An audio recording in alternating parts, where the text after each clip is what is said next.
मुंदड़ा जी, चेन्नई से। जी। राधे राधे महाराज जी।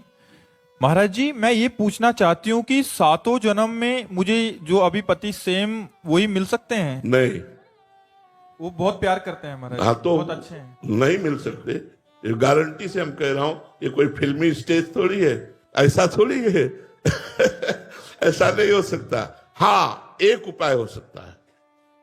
यदि आप भगवान की आराधना करें और भगवान से वर मांगे कि जो मेरे पति हैं ये 7 जन्म तक हमारे पति बने, और वो आशीष दे दे, वरदान दे दे, तो ये संभव हो सकता है, अन्यथा नहीं। क्योंकि दोनों के कर्म अलग अलग हैं, एक कर्म नहीं है दोनों का। दोनों के कर्म अलग अलग हैं, दोनों का प्रारब्ध अलग अलग है, दोनों के संचित अलग अलग हैं। तो इस जन्म में जो पति बना है वो अगले जन्म में पति बने या पुरुष बने बिल्कुल आवश्यक नहीं। जैसे हम एक घटना तुम्हें सुना रहे, एक की पत्नी बड़ी भक्त थी, वो पत्नी पर बहुत प्यार करते थे, पर पत्नी गुरुजी की आज्ञा से चलती थी, पर उनको संतों से कोई प्यार नहीं था, वो पत्नी से प्यार करते थे। तो एक दिन पत्नी ने बहुत प्रेम से उनसे कहा कि हमारी एक बात मानोगे, आप हमारे गुरुजी से दीक्षा ले लीजिए, क्योंकि हम दीक्षित हैं और आप दीक्षा नहीं लिए तो हमारा आपका प्रेम अधूरा। उन्होंने कहा ठीक है, बुलाओ गुरुजी को। गुरुजी को बुलाया और दीक्षा लेने के लिए गंगा स्नान करने के लिए चले तो गांव के 2-4 लोग मिले। बोले आज ये धोती टांग के कहां जा रहे हो? बोले यार पत्नी कह रही दीक्षा ले लो, गुरुजी आ गए तो गंगा से। अरे, और वो धोती लेके वापस आ गए, बोले नहीं लेना मुझे दीक्षा। कालांतर में दोनों का शरीर छूटा, तो पति आसक्त होने के कारण उसका मोक्ष नहीं हुआ और वो राजा की राजकुमारी के रूप में जन्मे। ये पूर्व में गीता जी के महत्व में महिमा आती थी, उसमें दृष्टांत आता था, उसका है। और वो पत्नी के प्यार के कारण जहां वो राजकुमारी जन्मी, वही हथनी से वो पुत्र के रूप में प्रकट हुआ, हाथी का शावक। अब जब वो नव युवक अवस्था में हाथी आया और श्रृंगार करके राज सवारी निकली और राजकुमारी सिंहासन पर आरूढ़, तो जे भी उसने देखा तो पूरी स्मृति जागृत हो गई कि ये तो मेरी पत्नी थी। अब ये राजकुमारी और मैं हाथी हूं, कैसे मिलन हो सकता है? वो चुपचाप सहता रहा, क्योंकि कुछ अपनी बात व्यक्त नहीं कर सकता, हाथी रूप में है। अब राजा ने अपनी राजकुमारी का स्वयंवर रचा। जे ही स्वयंवर की घोषणा हुई तो उसने खाना पीना सब छोड़ दिया। वो बहुत ही सुशोभित हाथी के रूप में था। राजा को सूचना पहुंची, राजवैद्यों ने देखा, बोले कोई रोग नहीं। राजकुमारी विज्ञान संपन्न थी क्योंकि भजन करती थी। उसने कहा इसकी औषधि मेरे को पता है, मुझे एक बार इसके समीप जाने दो। नजदीक गई और कान में कहा था गुरुदेव को वरण कर लो। नहीं वरण किया ना तो हाथी की योनि को प्राप्त हुए। सकुचाओ मत, तुम्हारे गले में जयमाला डालूंगी। सकुचाओ मत, स्वयंवर में तुम शोभा के लिए खड़े किए जाओगे और मैं तुम्हारे ही गले में माला डालूंगी, और इस जन्म में इतना भजन करूंगी कि आगे जन्म में हम फिर दोनों मिलेंगे। उसने ऐसा ही किया। भजन के प्रभाव से अपने पति को हाथी की योनि से मुक्त करके अगला जन्म फिर मनुष्य का हुआ। फिर ये तप और भजन से, भगवान के वरदान से संभव है, ना कि अपने प्रारब्ध से। प्रारब्ध से संभव नहीं है। ये बड़ा विचित्र खेल संसार का, इसीलिए कि आज हम आप मिले, कोई भाई बनकर, कोई बहन बनकर, कोई माँ बनकर, कोई पिता बनकर, लेकिन कल हम सब अलग अलग होंगे। अच्छा, पीछे की योनि में आप क्या थी, आपको क्या पता? पीछे भी तो आपका परिवार रहा होगा, भले किसी योनि में हो, लेकिन आज पता है क्या? तो अगली योनि में पता नहीं चलेगा। ये तो गाने की बात अलग है, लेकिन रियल में ये बात नहीं है कि हम जिसको पत्नी माना वो 7 जन्म तक पत्नी बने, जिसको अपने पति माना वो 7 जन्म तक पत्नी। तुम्हारे जी दोनों आपसे दीक्षा ले लें। हमने तो दीक्षा की बात न कहकर भगवान से वरदान की बात कही कि भगवान वरदान दे दे तो 7 जन्म क्या 700 जन्म तक, क्योंकि सृष्टि विधायक वही है। वो कलम चला दे कि ये जीवात्मा दोनों पति पत्नी के रूप में 1000 बार जन्मेंगे, तो 1000 बार जन्मेंगे, वो दोनों पति पत्नी ही होंगे। भगवान के विधान के सिवा कोई दूसरा विधान नहीं। नितिन कुमार वर्मा जी दिल्ली से। राधा वल्लभ श्री हरिवंश। श्री हरिवंश महाराज जी। महाराज जी, गुरुदेव जब आपकी कृपा से सभी शिष्यों को समान शिक्षा मिलती है सत्संग या आपके सानिध्य से, तब भी परोक्ष में सब सफल क्यों नहीं हो पाते? क्या ये शिक्षा को पूर्ण संस्कार, कर्म या भगवत कृपा का भेद है? अपना प्रयास, शिष्य का अपना प्रयास। मंत्र कितना जपते हो, मंत्र जपते हुए कितनी सावधानी रखते हो, ये 2 बातें। आप संयम से चल रहे हो, गुरु आज्ञा पर चल रहे हो। एक जगह बैठकर 100 लोग भजन करें तो भी अंतराय होगा। एक जगह बैठकर 100 लोग भजन करें तो भी उनके भजन का फल अलग अलग होगा। कौन कितना ध्यान देकर जप रहा है, कौन कितनी पवित्रता से जप रहा है, कौन कितने भाव से जप रहा है। तो इसलिए सबकी एक गति नहीं हो सकती, सबका एक निर्णय नहीं हो सकता, क्योंकि मति भिन्न भिन्न है, भाव भिन्न भिन्न है, सोच भिन्न भिन्न है, आचरण भिन्न भिन्न है, उद्देश्य भिन्न भिन्न है। सबका उद्देश्य भगवत प्राप्ति थोड़ी है। तो इसलिए सबका समान भाव से कल्याण नहीं हो पाता। जो जितनी लगन से भजन करता है, उद्देश्य परिपक्व रख के, उतना आगे बढ़ता जाता है। मान लो आप लोग तो गृहस्थ हैं, जो विरक्त हैं, उनमें से बहुत से विरक्त ऐसे हैं जो उन्नति को प्राप्त हो रहे हैं, और बहुत ऐसे हैं जो जहां हैं वहीं रह रहे हैं, और बहुत ऐसे हैं जहां थे वहां से गिर गए। 3 प्रकार के। एक जो जहां थे वहां से उन्नति को प्राप्त हो रहे हैं, एक जो जहां है वो वहीं है, और एक जो जहां थे वहां से नीचे गिर गए। तो उनमें प्रधानता तो आपकी हुई ना।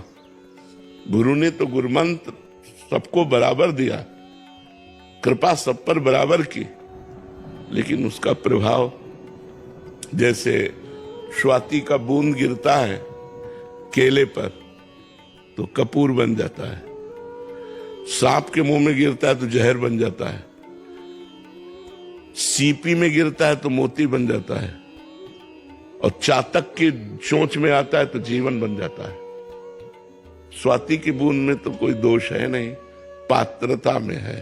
जो नीचे पात्रता में आया वही उसका स्वरूप बन गया। तो गुरुमंत्र बराबर सबको दिया जाता है, पर आपका उद्देश्य, आपकी लगन, आपकी पवित्रता, आपकी जितेंद्रियता उसमें काम करती है। यदि आप सही ढंग से चल रहे हैं तो आपकी आध्यात्मिक उन्नति होना आपको अनुभव में आने लगेगा। मेरा मन प्रसन्न हो रहा है, भगवान प्रिय लगने लगे, सबसे प्रेम व्यवहार का बर्ताव होने लगा, आनंद ही आनंद। तो निगेटिव विचार शांत होते चले जा रहे हैं। तो ये सबका नहीं है, क्योंकि वो भजन ही नहीं करते और संयम से नहीं चलते, मनमानी आचरण, तो फिर कैसे होगा? समझ पा रहे हैं आप? देवांश प्रताप जी आगरा से। राधा वल्लभ श्री हरिवंश महाराज जी। महाराज जी, भगवत प्राप्त और मोक्ष प्राप्ति होने वाले महापुरुष में मूलभूत क्या अंतर होता है? एक ही है, एक निराकार तत्व में लीन हो जाता है, जैसे समुद्र में तरंग लीन हो गई। अब तरंग का ना नाम रहा ना रूप रहा, उसे कहते हैं मोक्ष। और एक भगवान का दासत्व स्वीकार कर भगवान की सेवा में रहता है, इसे कहते हैं भगवत प्राप्ति। एक कल्याण हो जाता है कि जन्म मरण से मुक्त हो गया, और एक भगवान की सेवा में जाता है। तो मोक्ष कल्याण होना और भगवत प्राप्ति में अंतर है। अब जैसे राम जी का उपासक है तो साकेत धाम जाकर सिया राम की सेवा करेगा, राधे श्याम का उपासक है तो गोलोक वृंदावन धाम में, भगवान शिव पार्वती का उपासक है तो कैलाश में, और मोक्ष की अभिलाषा रखता है तो मुक्त हो जाएगा और तत्व स्वरूप भगवान में एक हो गया, लीन हो गया। जैसे एक बोरे में 2 चीटा लगे हैं चीनी के, तो एक चीनी के साथ कढ़ाई में जाकर चीनी में औट गया, और एक बोरे के किनारे लगा हुआ उसका स्वाद ले रहा है। तो वो जो औट गया वो मोक्ष है, और जो स्वाद ले रहा है वो भक्ति रस है, वो है भगवत प्राप्ति। तो उत्तम कौन रहा, जो चीनी बन गया वो, या जो चीनी का स्वाद ले रहा है वो? हाँ, इसीलिए प्रेमी जन मोक्ष को भी ठुकरा देते हैं। मोक्ष नहीं चाहिए, मुझे आपका प्रेम चाहिए, आपकी दासता चाहिए, आपकी सेवा चाहिए। भगवत प्राप्त होने वाला व्यक्ति सिर्फ प्रेम पर ध्यान में लगता है कि मतलब वो सिर्फ भगवान से प्रेम करता है, और भगवत प्राप्ति वाला जो महापुरुष है वो केवल भगवान से प्रेम करता है, हाँ, और मोक्ष प्राप्ति वाला भगवान से मोक्ष चाहता है कि मैं मुक्त हो जाऊं, तो उसे भगवान ज्ञान प्रदान कर देते हैं और वो मुक्त हो जाता है। समझ में आ गई बात आपकी? नील जी विशाखापट्टनम से। राधे राधे महाराज जी। महाराज जी, शरणागति शब्दों में आसान सी लगती है पर जीवन में मुश्किल होती है। वास्तविक भोगों की शरणागति प्रीता के कारण जो हमारी इंद्रियों को विषय प्रिय लगते हैं, उन्हें भोगने में सुख का अनुभव होता है, भ्रमात्मक, सत्य नहीं, भ्रमात्मक। जैसे स्वप्न में हमें कोई सुख मिला तो जागरण पर उसका कोई महत्व नहीं रहता, ऐसे ही जागृत में जो सुख मिल रहा है ज्ञान होने पर कोई महत्व नहीं रहता। अज्ञान के कारण भोग प्रियता हमारी बढ़ गई है, और भोग प्रियता देहाभिमान के कारण बढ़ गई है। देहाभिमान होने के कारण शरणागति बहुत कठिन जान पड़ती है। शरणागति जैसा कोई साधन ही नहीं है। सर्वश्रेष्ठ भगवत प्राप्ति का साधन शरणागति है। भगवान की शरण में मैं जैसा भी हूं, नीच हूं, पापी हूं, पतित हूं, पर हे नाथ मैं आपकी शरण में हूं। हमारा तुम्हारा संबंध है स्वामी।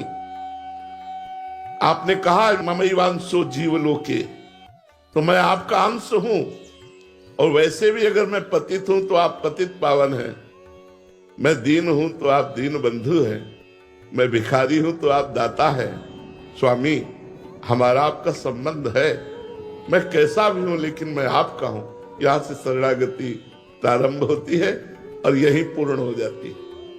जब तत्वता हृदय में ये बात आ जाएगी तो पूर्ण हो जाएगी। अभी वाणी से है तो वचन से प्रारंभ हुई और हृदय में उतर गई कि आपके सिवा मेरा कोई नहीं।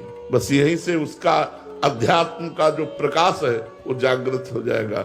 ज्ञान विज्ञान से संपन्न वो महापुरुष हो जाएगा।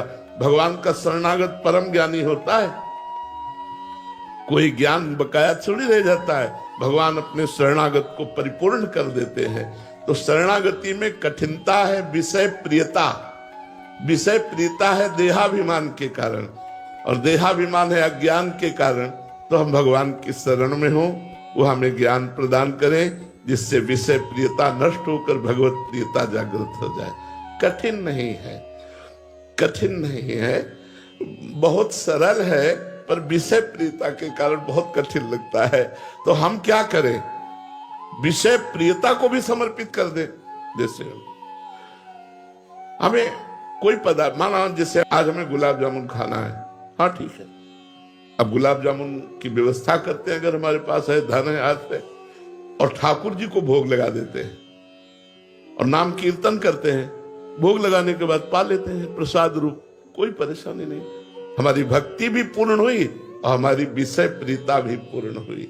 हाँ, जो शास्त्र विरुद्ध है, धर्म विरुद्ध है, वो लाख बार मन कहे तो भी नहीं मानूंगा। अगर शास्त्र और धर्म से युक्त है तो एक बार में तेरी बात मान लूंगा। तो मन की विषय प्रियता को भी हम भगवान के चरणों में समर्पित। देखो, शरणागति जैसा कोई सरल साधन नहीं। शरणागति का साधन ऐसे समझो जैसे एक छोटा बालक है, उसे ये पता नहीं कि ये मल है, और मल में खेला और लपेटा और फिर रो के मां की तरफ भाग पड़ा। तो मां ऐसा कहेगी क्या कि पहले इसे स्नान करवाओ, क्योंकि स्नान करवाने वाली वही है।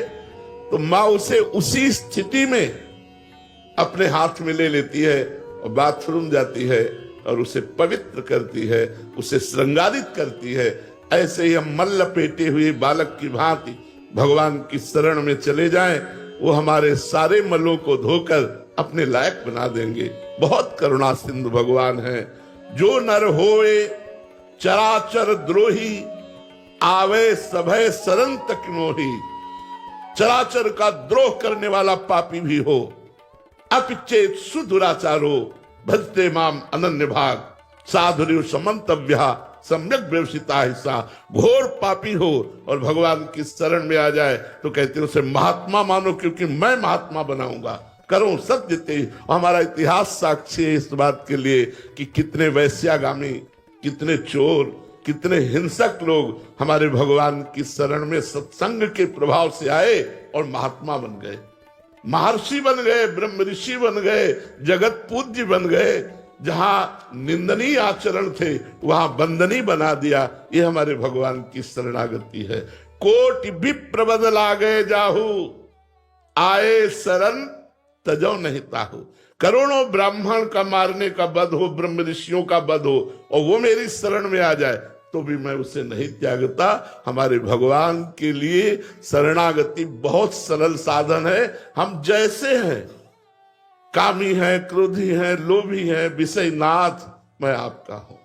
बस अजात पक्षायु मातरम खगा, जैसे घोंसले में पंछी का बच्चा अभी पंख नहीं निकला, वो केवल माँ की बाट जो होता है, ऐसे हम केवल भगवान की कृपा की बाट जो है, नाथ मेरे में कोई साधन नहीं, केवल आपकी कृपा से मेरा उद्धार होगा। हे प्रभु, मैं आपकी शरण में हूं। इससे बढ़िया साधन और क्या हो सकता है? शरणागति के लिए कोई नियम थोड़ी है। गंदा बच्चा अपने को साफ ही नहीं कर सकता, माँ का कार्य है साफ करना। तो प्रभु मैं आ गया, हे पतित पावन, मैं पतित होकर आ गया, वो आप पावन कीजिए। बस केवल भगवान की शरण होने की बात है। हमने वो सब ठीक कर लेंगे, पक्का ठीक कर लेंगे। उन्हीं के ठीक किए ही ठीक होता है। अपने कितना ठीक करेंगे, जितना ठीक करेंगे उतना और बिगड़ जाएगा, क्योंकि अहंकार हो जाएगा। ठीक तो भगवान से ही होते, तो हम भगवान की शरण में हो जाए। राधे राधे फ्रेंड, आपको वीडियो अच्छा लगे तो लाइक एंड सब्सक्राइब जरूर कीजिएगा। राधे राधे फ्रेंड, राधे राधे।